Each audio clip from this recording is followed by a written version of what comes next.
ಇವತ್ತು ಕುಂಸಿಯಲ್ಲಿ ರೈತರ ಒಂದು ಸಮಾವೇಶ ನಡೀತಾ ಇದೆ. ಇಡೀ ನಮ್ಮ ಜಿಲ್ಲೆಯ ಪ್ರಮುಖ ರೈತರ ಒಂದು ಹಿತಚಿಂತನೆ ಯೋಚನೆ ಮಾಡುವಂತ ಒಂದು ಸಾವಿರಾರು ಜನ ಪದಾಧಿಕಾರಿಗಳ ಜೊತೆಗೆ ಚರ್ಚೆಗಳು ನಡೀತಾ ಇದೆ.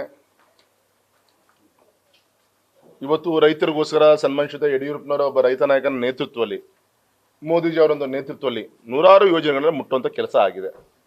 ಆದರೆ ಇನ್ನೂ ಕೂಡ ರೈತರ ಮುಖದಲ್ಲಿ ಸಂತೋಷನ ಕಾಣಬೇಕಾಗಿದೆ. ನಾವೆಲ್ಲರೂ ಕೂಡ ಅವರ ಆದಾಯ ದುಪ್ಪಟ ಆಗಬೇಕಾಗಿದೆ. ಪ್ರಧಾನಮಂತ್ರಿಗಳು ಸಂಕಲ್ಪ ಮಾಡಿದ್ದಾರೆ.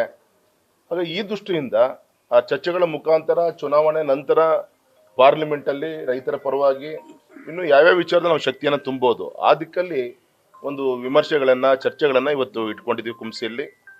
ಅದೇ ರೀತಿ ಶಿಕಾರಿಪುರದಲ್ಲಿ ಇವತ್ತು ಸುಮಾರು ಒಂದು 500ಗಿಂತ ಹೆಚ್ಚಿನ ಕಾಂಗ್ರೆಸ್ಸಿನ ಕಾರ್ಯಕರ್ತರು ಭಾರತೀಯ ಜನತಾ ಪಕ್ಷವನ್ನ ಸೇರ್ಪಡೆ ಆಗ್ತಾ ಇದ್ದಾರೆ.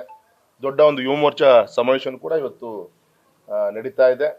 ಒಂದು ಸಂತೋಷ ಅಂದ್ರೆ ನಮ್ಮ ತಮಿಳುನಾಡಿನ ಮುಂದಿನ ಮುಖ್ಯಮಂತ್ರಿಗಳೇ ಅಂತ ಹೇಳಿ ಜನ ಈಗೇನು ಮಾಡಿದ್ದಾರೆ, ಚರ್ಚೆಗಳು ಮಾಡ್ತಾ ಇದ್ದಾರೆ. ಸನ್ಮಾನಿತ ಅಣ್ಣಾಮಲೈ ಅವರು ಇವತ್ತು ಶಿವಮೊಗ್ಗ ಆಗಮಿಸ್ತಾ ಇದ್ದಾರೆ. ಸಂಜೆ 4 ಗಂಟೆಗೆ ಬಂದು ಭದ್ರಾವತಿಯಲ್ಲಿ ತುಂಬಾ ದೊಡ್ಡ ಸಮಾವೇಶನ ಸುಮಾರು ಒಂದು 10-20 ಸಾವಿರಕ್ಕಿಂತ ದೊಡ್ಡ ಒಂದು ಸಮಾವೇಶ ಅಲ್ಲಿ ನೆರವೇರುತ್ತೆ.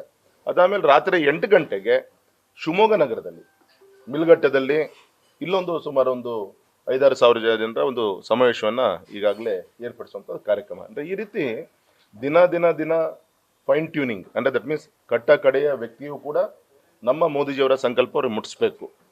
ಆ ದಿಕ್ಕಲ್ಲಿ ಇದೊಂದು ಅವಕಾಶ, ಚುನಾವಣೆ ಮತದಾರರ ಜೊತೆಗೆ ಹೋಗ್ಲಿಕ್ಕೆ, ನಾವು ಮಾಡಿದಂಥ ಕ್ಷೇತ್ರದ ಸರ್ವಾಂಗೀಣ ಅಭಿವೃದ್ಧಿಯನ್ನು ಮುಟ್ಟಿಸ್ಲಿಕ್ಕೆ, ಮುಂದೆ ದೇಶಕ್ಕೆ ಏನು ಮಾಡ್ತೀವಿ, ಮತ್ತು ಈ ಕಾಂಗ್ರೆಸ್ಸು ಏನು ಇಷ್ಟು ವರ್ಷ ಆಶ್ವಾಸನೆ ಕೊಟ್ಕೊಂಡ್ಬಂದು ಇವತ್ತು ಯಾವುದೇ ಕೂಡ ಈಡೇರಿಸಲಿಕ್ಕೆ ಏನಾಗಿಲ್ಲ, ಈ ಎಲ್ಲ ವಿಚಾರಗಳನ್ನು ಕೂಡ ಜನರಿಗೆ ಮುಟ್ಟಿಸುವಂಥ ಕಾರ್ಯ ಈ ಚುನಾವಣಾ ಪ್ರಚಾರದಲ್ಲಿ ನಾವು ಮಾಡ್ತೀವಿ ಸರ್. ಸರ್, ರಾಜ್ಯಾಧ್ಯಕ್ಷರು ಬಂದಿದ್ದಾರೆ.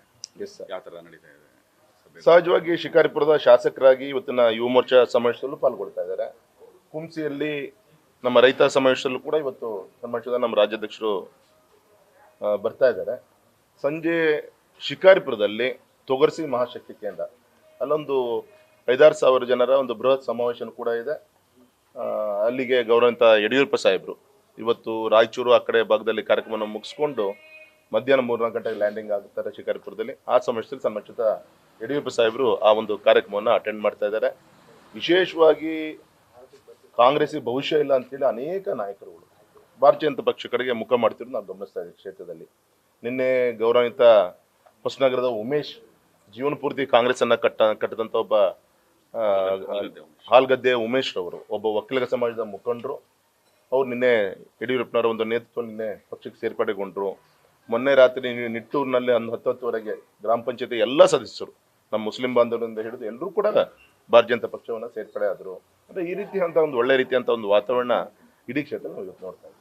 ಸರ್, ಬರೋ ವಿಚಾರವಾಗಿ ಸಾಕಷ್ಟು ಚರ್ಚೆ ಆಗ್ತದೆ. ಕಾಂಗ್ರೆಸ್ ಮಾಡಿದ್ದಾರೆ,